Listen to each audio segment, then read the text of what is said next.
Hi friends, welcome to my channel. ഇന്ന് ഞാൻ ഉണ്ടാക്കുന്നത് നല്ലൊരു നെയ്ച്ചാള എങ്ങനെ ഫ്രൈ ചെയ്യാമെന്നാണ്. എന്നാൽ നാടൻ രീതിയിലാണ് നമ്മൾ ചാളയൊക്കെ ഫ്രൈ ചെയ്യുന്നത് എങ്ങനെയാണ് അതിനുള്ള ഇൻഗ്രീഡിയൻറ്റ് കാണിച്ചു തരാം. അതിന് ചാള കഴുകി വൃത്തിയാക്കി അതിൻ്റെ പലിഞ്ഞീനും ഉണ്ട് കേട്ടോ. ചിലർ ചാളമുട്ട എന്ന് പറയും. അതും കൂടി നമുക്ക് എങ്ങനെ ഫ്രൈ ചെയ്യണമെന്ന് നോക്കാം. ഇത് കഴുകി വൃത്തിയാക്കി വരഞ്ഞ് മാറ്റി വെക്കാം. മീൻ ഫ്രൈ ചെയ്യാനുള്ള ഇൻഗ്രീഡിയൻറ്റ്: മുളക് പൊടി, കാശ്മീരി മുളക് പൊടിയും സാധാ നല്ല എരിവുള്ള മുളക് പൊടി ഉണ്ട്, 4-5 വെളുത്തുള്ളി, ചെറിയ കഷ്ണം ഇഞ്ചി, കറിവേപ്പില, പെപ്പർ പൗഡർ, ഉപ്പ്. ഞാൻ വൈറ്റ് പെപ്പറാണ് എടുത്തത്. അത് വൈറ്റ് പെപ്പർ ഉള്ളതുകൊണ്ടാണ്. ബ്ലാക്ക് പെപ്പർ ഏതായാലും കുഴപ്പമില്ല, പച്ചക്കുരുമുളകായാലും കുഴപ്പമില്ല. ഞാൻ പച്ചക്കുരുമുളക് വെച്ച് വേറെ ആയില്ല ഫ്രൈ കാണിച്ചിട്ടുണ്ട്. അപ്പം ഞാൻ ഇതുകൊണ്ട് പെപ്പർ പൗഡർ ഇടണം. ഇത് നല്ല പേസ്റ്റ് ആയിട്ട് നമുക്കൊന്ന് അരച്ചെടുക്കാം. ഇഞ്ചിയും വെളുത്തുള്ളിയും എല്ലാം നല്ല പേസ്റ്റ് പോലെ അടിച്ചെടുത്തിട്ടുണ്ട്. അതിലേക്ക് അല്പം വെളിച്ചെണ്ണ കൂടി ഒഴിച്ചു കൊടുക്കാം. ഒരു ടേസ്റ്റിന് വേണ്ടിയാണ് കേട്ടോ. പച്ചവെള്ളം ഒഴിച്ച് മിക്സ് ചെയ്യാതെ അല്പം വെളിച്ചെണ്ണയും കൂടി മിക്സ് ചെയ്താൽ നല്ല ടേസ്റ്റ് കിട്ടും. മീനിലേക്ക് പുരട്ടി കൊടുക്കാം ഈ മസാലക്കൂട്ട്.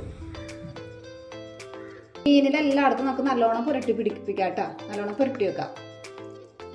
ഈ സമയത്ത് ഉപ്പൊക്കെ കുറവെങ്കിൽ ഇട്ട് കൊടുക്കണം കേട്ടോ.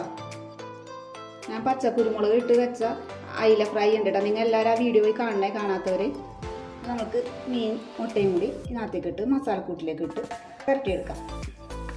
എല്ലാവർക്കും ചാളയുടെയൊക്കെ മീൻ മുട്ട ഭയങ്കര ഇഷ്ടമാണ്.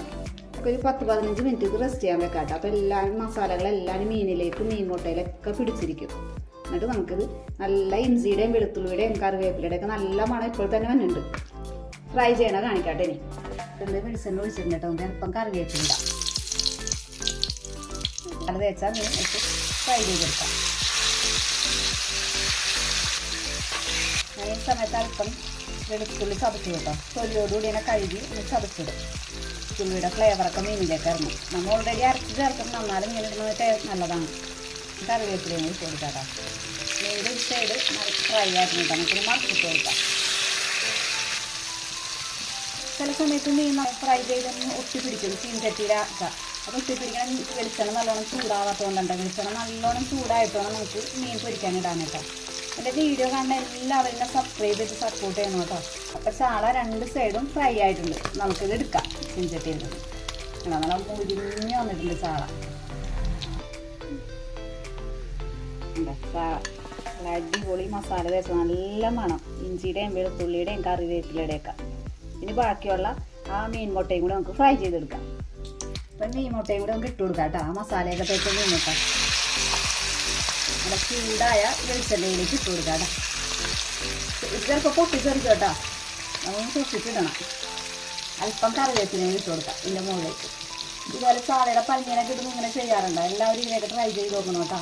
മക്കൾക്കൊക്കെ ഭയങ്കര ഇഷ്ടം. ഇവിടെ മക്കൾക്കൊക്കെ ഭയങ്കര ഇഷ്ടമാണ്. ഇതിന് വേണ്ടി ഇടിയാണ് ഇവിടെ കുട്ടികൾക്ക്. മീൻ മുട്ട ഒന്ന് പരത്തിയിട്ടിടണം കേട്ടോ. അല്ലെങ്കിൽ വേവില്ല. പൊട്ടിത്തെറിക്കോട്ടോ. സൂക്ഷിക്കണോട്ടെ. വേണമെങ്കിൽ മൂടി വെക്കാം. ഞങ്ങൾക്ക് മൂടി വെക്കണ്ട. മീൻ മുട്ട നല്ലോണം ഈ സൈഡ് ഫ്രൈ ആയിട്ടുണ്ട് കേട്ടോ. നമുക്കൊന്ന് മറിച്ചിടാം.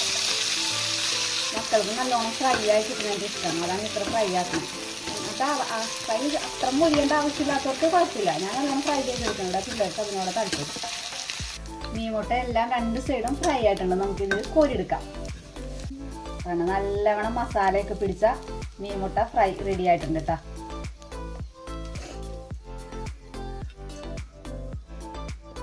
ഞാൻ വെളുത്തുള്ളിയുടെയും ഇഞ്ചിയുടെയും ഒക്കെ മസാല മുരിഞ്ഞതും എല്ലാത്തിൻ്റെയും കൂടി മണം ഇതിനകത്ത് പരത്തി പിടിച്ച നല്ല ഇത് മാത്രം മതി നമുക്ക് ചോറുണ്ടാനായിട്ട്. വേറെ ഒന്നും വേണ്ട. ടേസ്റ്റി ആയിട്ടുള്ള ചാള ഫ്രൈയും മീൻ മുട്ട ഫ്രൈയും റെഡി ആയിട്ടുണ്ട്. എല്ലാവരും ഈ മസാല കൂട്ടിയിട്ടൊന്ന് ഫ്രൈ ചെയ്ത് നോക്കട്ടെ. Okay, by.